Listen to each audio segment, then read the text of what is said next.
ये कहानी है दो दोस्तों की जो कि एक छोटे से गांव में रहते थे। एक बार वो दोनों किसी काम से शहर गए और वापस अपने गांव लौट रहे थे।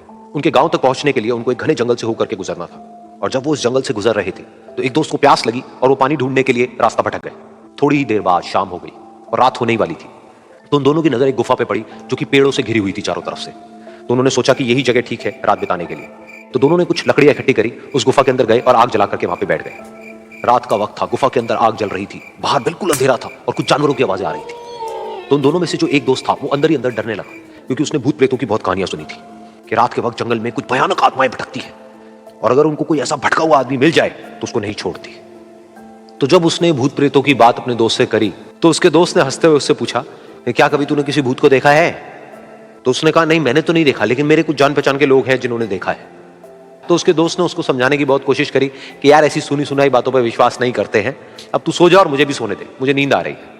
और इतना कह करके उसका दोस्त वहीं पर लेट गया और थोड़ी देर में सो गया। लेकिन वो जो अंदर से डरा हुआ था वो लेट तो गया लेकिन उसको नींद नहीं आ रही थी। उसको लग रहा था कि शायद यहां पर कहीं कोई है जो छुप करके कहीं से उसको देख रहा है। उस आग की वजह से कुछ परछाइयां बन रही थी वहां पर पत्थरों पर, तो उन परछाइयों को देख करके भी वो डर रहा था। फिर कुछ घंटे तक ऐसे ही चलता रहा। फिर उसके बाद में क्योंकि वो थका हुआ था तो उसको नींद आ गई। लेकिन नींद आने के कुछ देर बाद ही उसको एक सपना आया। सपने में उसको एक बहुत ही भयानक परछाई उसकी तरफ बढ़ती हुई नजर आई। अब जैसे जैसे वो अंदर से डरता चला जा रहा था, वो परछाई उसके और पास आती चली जा रही थी और बड़ी होती चली जा रही थी। और उस परछाई में एक हाथ उसको नजर आया जिसके बड़े बड़े नाखून थे और वो हाथ उसकी तरफ बढ़ता चला गया। हाले तक पहुंचने ही वाला था कि तभी वो डर करके एकदम से उठा। फिर उसने अपने दोस्त की तरफ देखा जो कि सो रहा था, उसको पकड़ करके जोर से उठाया। फिर उसने अपने दोस्त को बताया कि उसके साथ में क्या हुआ। तो उसका दोस्त फिर हंसने लगा। फिर उसके दोस्त ने उसको कहा, अब अगर दोबारा से तुझे वो परछाई दिखे तो तू वही कहियो जो मैं तुझे कह रहा हूं कहने के लिए। फिर देखते हैं वो परछाई तेरा क्या करती है। तुझे अपने अंदर ही अंदर बोलना है, मैं तुझसे नहीं डरता, सामने आ। तो उसके दोस्त ने वैसा ही किया। थोड़ी देर बाद दोबारा से उसको सपने में वही परछाई नजर आई और वो परछाई धीरे धीरे उसकी तरफ बढ़ने लगी। लेकिन इस बार वो उस परछाई से डरा नहीं, बल्कि अपनी पूरी हिम्मत जुटा करके उसने वही कहा, मैं तुझसे नहीं डरता, सामने आ।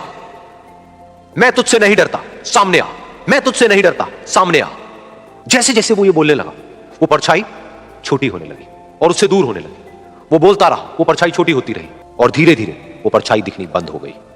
बिल्कुल ऐसा ही हमारी जिंदगी, हमारे अंदर जितने भी डर है उससे हम जितना डरते हैं हम उतना ही छोटे होते चले जाते हैं और वो डर उतने ही बड़े होते चले जाते हैं। लेकिन अगर हम अपने अंदर के डरों से नहीं डरते हैं और उसका सामना करते हैं तो दुनिया का ऐसा कोई भी डर नहीं है जो कि हमें डरा पाए।